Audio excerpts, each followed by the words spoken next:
Hey everybody, welcome to Pit Stops to Podium, the Rev Partners podcast, where we talk to execs who have competed and won, taking their companies from high growth to high scale. My name is Brendan Tollison. I am the co-founder and CEO of Rev Partners, and I'm delighted to have with me today Scott Mackes for this episode of Pit Stops to Podium. Welcome, Scott. Hey Brendan, thanks so much for having me on your podcast. Well, we are delighted to have you. Scott, I was trying to think how to introduce you, and I'm looking at your profile, and you are the co-founder, it seems like, running 4 different companies at the same time. So I'm going to pick one, and then maybe you can give our audience a little bit more perspective and context of what you do and how you got to where you're at today. So I'm going to use SABM. So Scott, let's start there, and then maybe you can share a little bit more about how you got to SABM. Sure. Yeah. And again, thanks for having me on the podcast today. And one of my goals for this year, Brendan, it was to pick which email address am I going to send, am I going to use to correspond with people? And I think a lot of maybe entrepreneurs or business owners, I don't know, you just kind of keep creating things and you have all these different projects. So SABM stands for Service Academy Business Mastermind Group. And it is a community that I created about 5 years ago to connect U.S. Service Academy graduates, so graduates of the Naval Academy, West Point, Air Force Academy, Coast Guard Academy. We don't really get too many Merchant Marine Academy grads, but hey, they're welcome too, who are business owners. And started the group 5 years ago with a podcast and online Zoom networking meetups before Zoom became a verb. And it was just a lot of fun. It was kind of a fun project. There's a lot of high caliber people kind of in that network, and they had never been connected before, with technology in that way. So that's kind of where we started. And I didn't have a business model or anything at the time. It was just, just a way to connect people and who were entrepreneurs who had that very specific background. So fast forward 5 years. We've had, the podcast has done really well, just past 200 interviews and past 100,000 downloads, which was a lot of fun a couple of months ago. We've got a program called 10X Vets, which we've spun off of the SABM group. So that's for all military veteran business owners. Started that about 1.5 years ago, and we're up to over 100 business owners in that group. We have an investment fund called the Academy Fund, which funds military veteran entrepreneurs. We've got a real estate investing course that I do in conjunction with another group. We've had about 200 people go through that over the last, it'll be 4 years since we launched that this May. And so that's kind of, I think that those are most of the projects related to SABM. And then I've got an online store called strengthsmugs.com, completely unrelated to anything military veteran related, but I love the Clifton Strengths Assessment. And so I'm a Gallup Strengths Coach, which is something I kind of a process a certification I went through about 7 or 8 years ago, because I just love that assessment. And I sell online merchandise, licensed merchandise online through that store. So. That's great. Yeah, we should connect offline. You probably know this, but the co-founder of our business, Matt Bolian, went to West Point. We've got 2 other West Pointers outside of Matt, so we love the veterans, and we should get Matt on your podcast and probably get into some of these communities that you just mentioned. Scott, I think there's also an interesting narrative around your background, not just in terms of the veteran focus, but also like this finding the riches and the niches. So what does that look like for you from a business context outside of the veteran piece that would be worth noting for our audience? Yeah. So, the riches are in the niches. And I guess that's, for me, I didn't really have much success at all in business until I identified a niche or a target market or a group of people that I wanted to serve that was pretty niche down. So when you think about Service Academy graduates, you named, 1 or 2 from your company, and that's probably how we got connected. But how many of them are out there? Well, about 150,000. All right. Well, how many of them are business owners? Maybe 10% of that. So 15,000 people. That's a pretty tight, small niche. And so some people would be really scared that, well, that's not hey, I'm going to have a podcast for Service Academy graduate entrepreneurs. And they might be scared away from that because like, well, who's going to listen? There's only, maybe 15,000 people out there that could listen.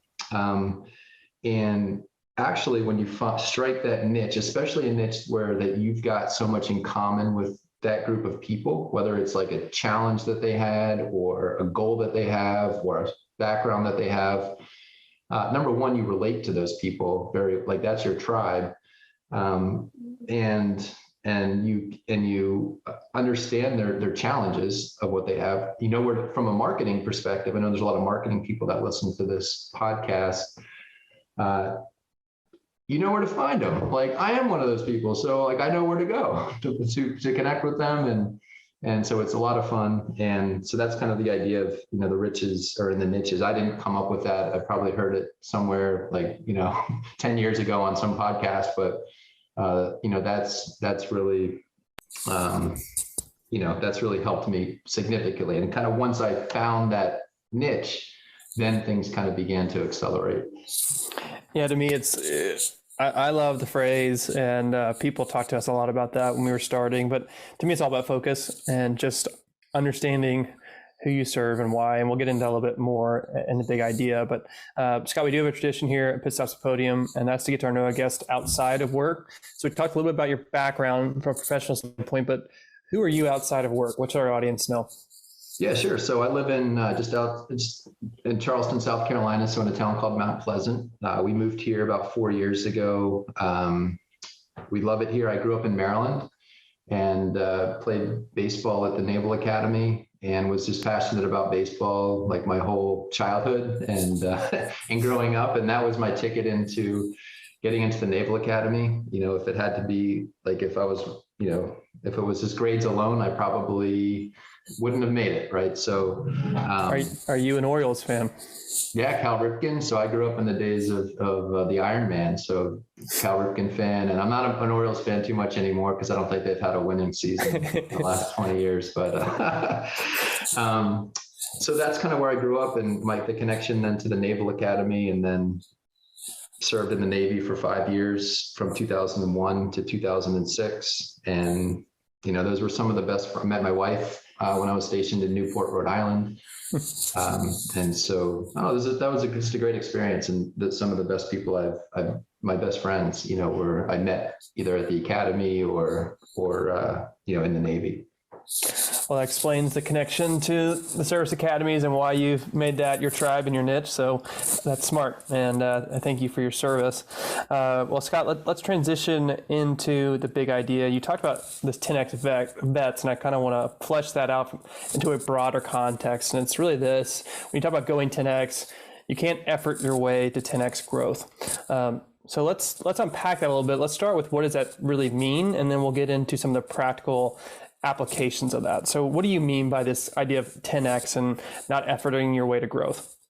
So sure. And I certainly didn't, come up with the idea of 10X. I think there's a lot of, different things out there about 10X growth, but I guess maybe to start, as it relates to 10X bets, what it's not, what 10X is not, and 10X is not, burning the candle at both ends and building your business or making money and sacrificing your health and your family. And it's not about, flashing money, on a Facebook ad or whatever, like that, that's not what it is, at least as it relates to 10X bets. And so we wanted to build a program that was, hey, if somebody's got a 10 times goal, and that's a framework that I've kind of really learned through,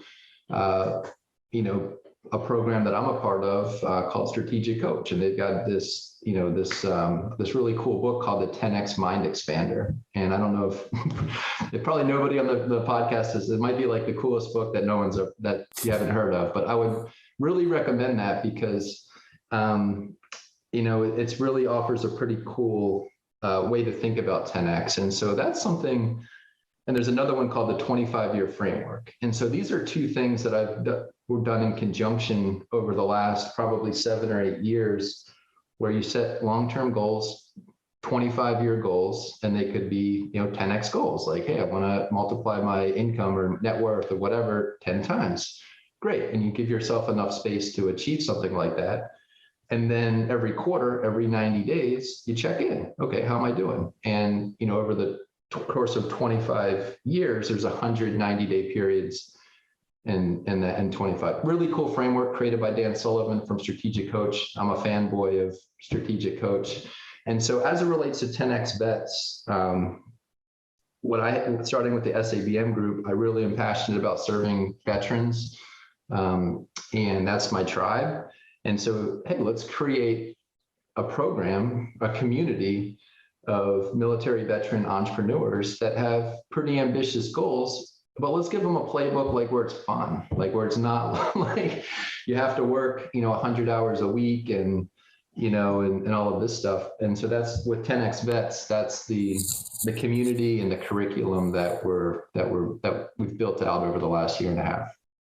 If I were to distill that down, to me, that's what I hear is really work smarter, not harder. And so, as you mentioned, burning on both ends, like we all know what that's like. But I think what you're communicating is there's a better way. And having a framework is always fun and always makes things a little bit more actionable and feel like you have clarity on how to actually execute it. So let's break that down a little bit. And I want to look at it from three lenses. Let's start. So we'll have the what, the how, and the who. So when we talk about what, we're talking about what is your genius. So help us unpack how you discover what are the areas that you as an individual should focus on.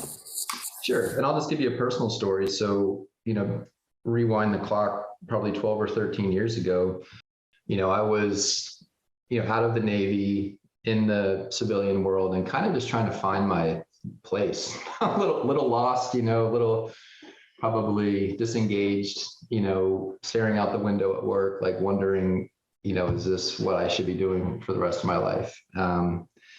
And that led me to the self-help section at the library, like ordering books off of Amazon, right? And just say, like, who is Scott? Like, what in the world, what's missing? There's something missing. What is it? And I read through a lot of books. Took a lot of different, test assessments and that sort of thing. One assessment that really resonated with me is the Clifton Strengths Assessment. It used to be called the Strengths Finder. And I was so passionate about this assessment, like I became a Gallup strengths coach. Just like I took a week off of work 7 or 8 years ago, and I'm like, I'm going to become a strengths coach, whatever that even means. At the time there was maybe 100 people.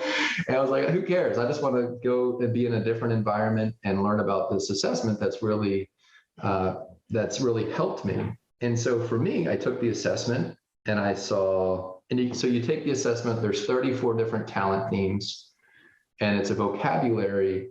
It gives you a vocabulary to understand, like words that help you understand like these really cool things about you. And so, like, for example, and you get your top 5 strengths, and you can also get 1 through 34. So you can see what's at the bottom, you can see what's at the top. And so number 1 for me is competition. All right, I kind of knew that about myself. I played baseball in my life. I kind of knew that. But number 2 was includer. I was like, wow, that's really interesting. What's an includer? And so I studied about what an includer is. And, the next one after that was futuristic. Oh, futuristic. That's why Scott stares out the window every day at work, because he's in the future. He's not here in the present sometimes, right? And so that's just an example of my top 3 strengths. But then and I was passionate about entrepreneurship. I was passionate about, hey, like, and there's stories behind that, but was kind of my interest field. And I was like, well, how can I create a business or get paid to, like, be a competitive includer who's futuristic, right? Yeah. So, and so for me, I thought about that and applied it and ended up creating a business where I get to use all of those different strengths and create value in the marketplace based on what those strengths are. So everything I do is community based, like 10X Vets, it's a community, and we've got these circles. And, I think they give the members a competitive edge because of the way that it's structured.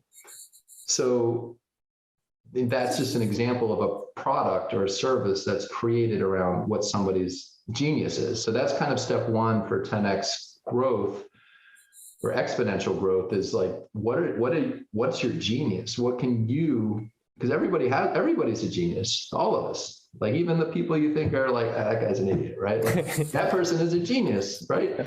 And so what is it? What makes him or her a genius?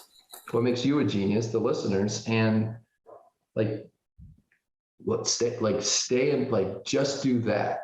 So that's kind of the starting point. Yeah. Everything's informed by understanding who you are, which is helpful. And then you were kind of getting into that a little bit of how do you leverage it? And that's kind of how aspect. So the what are your strengths?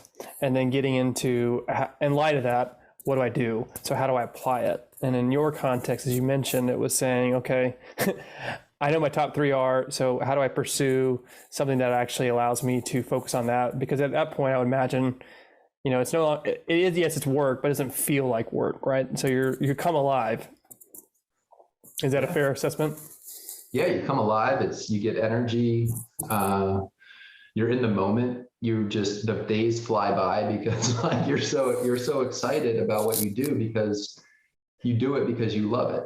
And the response to that from people that you're on Zoom calls with, to people that you're meeting at coffee shops, to customers that you're engaging with on the phone, whatever it is, like they feel that energy and that lifts them up like a step or two, right? They're like, oh, like Brendan, man, every time I talk to him, like he's so excited because he's in his strength zone, right? And then they want to pay you. They're like, hey man, how can I sign up for this? Right. Like you took me up a level and you're so excited about making, us money, revenue through your strategy. Like I want to be a part of that. I want to, and so it attracts the right people, it attracts the right resources, and it's fun. Yeah, you can manufacture it in the short term, but it's really hard to sustain that. And if you're going to 10x it, as you mentioned, it's going to be really hard if you're not in that sweet spot. Let's transition into the last part of this. So we talked about understanding what your strengths are and then using those, but there's also this reality, and you kind of alluded to it just a second ago, inviting others in, meaning how do you attract others into what you're doing? Because you mentioned there are 34 strengths and everyone's only got, 3 geniuses, or if you're really great, maybe 5 geniuses, as you talked about earlier. So if you're wanting to 10x, it requires more than just you, because you have finite time and you have finite genius. So how does this influence your ability to find the right people to surround yourself with? Yeah. So, taking an assessment and doing some self-reflection and coming up with an idea of like what you've, could be really good at or are really good at is great. Like that's a good starting point. But the actual real growth happens, and it did for me, when I found partners or people that complemented me. And so for 10x Vets, like SABM Group, Service Academy Business Mastermind, and I've been facilitating some sort of a mastermind group for probably 7-8 years. It started off with people like having side hustles, and we'd meet once a month. And then I graduated from that to business owners. And I got to a point where, I was kind of stuck at a number. Like I can't, for a year, we weren't growing, and I didn't know why. I didn't know what it was. And then, through SABM, like I had built a relationship with someone who was different than me and who I loved like having conversations with, and we would come up with new ideas, and together we created 10x Vets, and we created an investment fund together, which we do both of these things together. And he's like the genius on the investment fund. I'm just kind of marketing and, the community guy, but he's the financial genius, right? And he does that, but we work on that together because I complement him. And then 10x Vets, that's kind of my genius. But like what he brings to the table are like these, like the lots of things that I couldn't have brought to the table, about 10x growth and all of that. So together, like these two people, like we've gone, it went like a year and a half ago, I was at this mastermind group. We had maybe 15 people in it, paying members. There was lots of people in the community, but 15 people paying Scott for his mastermind group, right? And stuck. And a year and a half later, we might have signed 15 people up last month, right? So that's kind of how fast we're growing. And the investment fund, we're up to, we've deployed about $13 million in capital to military veteran real estate entrepreneurs over the last year and a half, which is a completely new business. And so when people come together, especially people in a high trust environment, like the Service Academy community or the military veteran community, and they work together and you find, these complementary teammates and partners, man, things just, they scale pretty fast. And so that was for me what unlocked for personally 10x growth in my business. And I think is the most important next step for somebody after they figure out, they kind of figure out what lane they're best in, what they're figuring out their genius, and then finding another genius to partner with where the sky's the limit. Yeah, it reminds me of the phrase 1 + 1 = 3, where you find the right person, and then to your point, maybe it's not 3, maybe it's 10x to using the big idea here. So, well, Scott, thanks for stopping by. It was great to learn a little bit more about your background and how you are leveraging this 10x concept and applying it to your community within the military space. So thank you for sharing your thoughts, your insights. It was very valuable for me. If our listeners want to take, what's the next step that our listeners could take in terms of engaging with you? Maybe it's the book that you mentioned earlier, but what would be your recommendation on a next step our audience can take? Yeah, so if there's any veterans out there that are listening and would like to learn more about 10X Vets, you can just go to 10xvets.com. And that's a good place to start. You can find me on LinkedIn. You're welcome to link to my LinkedIn profile. Happy to connect with folks. And if you haven't taken the Clifton Strengths Assessment, take it. And have your spouse take it too, because that's your biggest partner in life. And when my wife took the assessment, and I showed her my results, I read through her results. We had some opposites, right? I'm futuristic. She's like the historian of the family, right? And so these are two very different strengths. But understanding that that we have these different strengths, you're not so hard on them. You're nice. You're like, why don't you understand? Why don't you get my idea? Or she's like, why don't you think about what we've done before, how come you don't know anything about history? Well, I don't know. Yeah, so it sounds like, this could also be some good marriage counseling. So that's good advice. I think that might be the best advice we've heard so far on our podcast. So, well, Scott, thanks again. We really do appreciate the time. Wish you all the best. Great. Thanks, Brendan.